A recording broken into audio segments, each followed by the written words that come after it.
तर नमस्कार मित्रांनो, स्वागत आहे तुमचं आपल्या मराठी यूट्यूब चॅनलमध्ये. तर मित्रांनो, आज आपण पाहणार आहोत की पी-एम किसान संदर्भात शेतकऱ्यांसाठी महत्त्वाची बातमी काय आहे आणि ₹2000 हवे असल्यास हे काम काय करायचे आहे ते आपण या व्हिडिओमध्ये जाणून घेणार आहोत. तर मित्रांनो, जर तुम्हालाही पी-एम किसान या योजनेअंतर्गत 6000ची वार्षिक मदत मिळत असेल तर तुमच्यासाठी महत्त्वाची बातमी आहे. तर मित्रांनो, आता विशेष कार्डशिवाय तुम्हाला पुढच्या हप्त्यातील ₹2000 मिळणार नाही आहेत. तर मित्रांनो, काय आहे ती माहिती आपण जाणून घेऊया. तर मित्रांनो, पंतप्रधान किसान सन्मान निधी योजना पी-एम किसान देशभरातील लाखो शेतकऱ्यांसाठी एक मोठा आर्थिक दिलासा ठरली आहे. गेल्या महिन्यात मार्च 2026 मध्ये 22वा हप्ता शेतकऱ्यांच्या बँक खात्यात जमा झाला आहे. प्रत्येक लाभार्थी 23व्या हप्त्याची आतुरतेने वाट पाहत आहे. मात्र यावेळी पुढचा हप्ता मिळवण्याचा मार्ग तितका सोपा नाही. सरकारने योजनेच्या नियमांमध्ये एक मोठा बदल केला आहे, ज्याचा थेट परिणाम तुमच्या खिशावर होऊ शकतो. जर तुम्हालाही या योजनेअंतर्गत 6000ची वार्षिक मदत मिळत असेल, तर तुम्हालाही तर तुमच्यासाठी देखील महत्त्वाची माहिती आहे. आता विशेष कार्डशिवाय तुमच्या पुढच्या हप्त्यातील ₹2000 मिळणार नाही आहेत. तर मित्रांनो, या 14 राज्यांमधील शेतकऱ्यांसाठी काय नियम आहेत?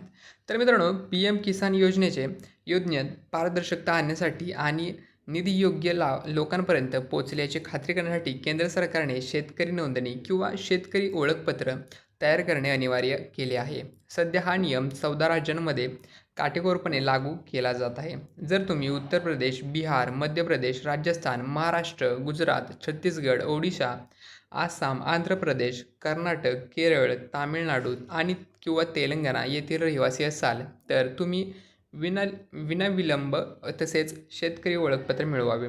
तर 2026 पासून सुरू होणाऱ्या नवीन नोंदणीसाठी हे अनिवार्य झाले आहे. विद्यमान शेतकऱ्यांना देखील त्यांचे पुढील हप्ते सुरळीतपणे मिळवण्यासाठी ही प्रक्रिया पूर्ण करावी लागेल. शेतकरी ओळखपत्र म्हणजे काय? तर मित्रांनो, फसवणूक करणाऱ्या लाभार्थ्यांना आळा घालणे हा सरकारचा मुख्य उद्देश आहे. युनिक फार्मर आय डी हे मूलतः एक डिजिटल ओळखपत्र आहे. यामध्ये तुमच्या शेत जमिनीची माहिती, पिकांची माहिती, खतांचा वापर, पशुपालन आणि उत्पन्नाची सर्व माहिती सुरक्षितपणे नोंदवली जाते. हे ओळखपत्र मिळाल्यानंतर विविध सरकारी योजनांचा लाभ घेण्यासाठी तुम्हाला सरकारी कार्यालयांमध्ये वारंवार कागदपत्रे सादर करावी लागणार नाहीत. खत आणि बियाणे अनुदान वेळेवर मिळवण्यापासून ते पीक विमा दावे दावे सहजपणे दाखल करण्यापर्यंत हे डिजिटल कार्ड तुम्हाला सर्वत्र मदत करेल. शेतकरी ओळखपत्र कसे मिळवावे?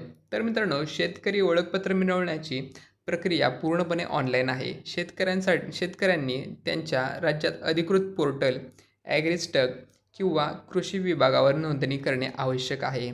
या प्रक्रियेसाठी आधार तुमचे आधार कार्ड, आधाराशी जोडलेला चालू मोबाईल नंबर आणि जमिनीची कागदपत्रे, खर्च किंवा जमाबंदी आवश्यक असतील. ई-के-वाय-सी पूर्ण करणे देखील अनिवार्य आहे.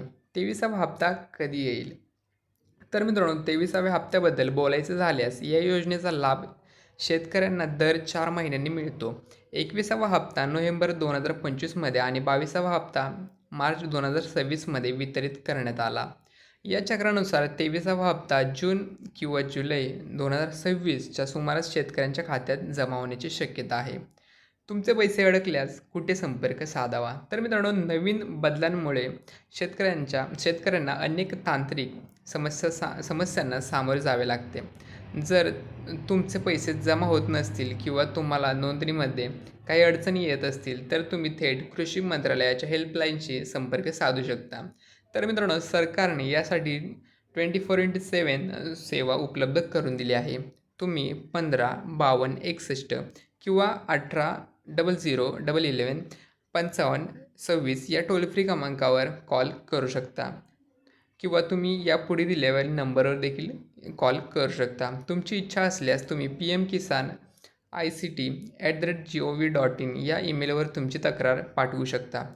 तुमचे कार्ड वेळेवर बनवून घ्या, जेणेकरून तुमचा पुढील हप्ता कोणत्याही अडथळ्याशिवाय थेट तुमच्या खात्यामध्ये जमा होईल.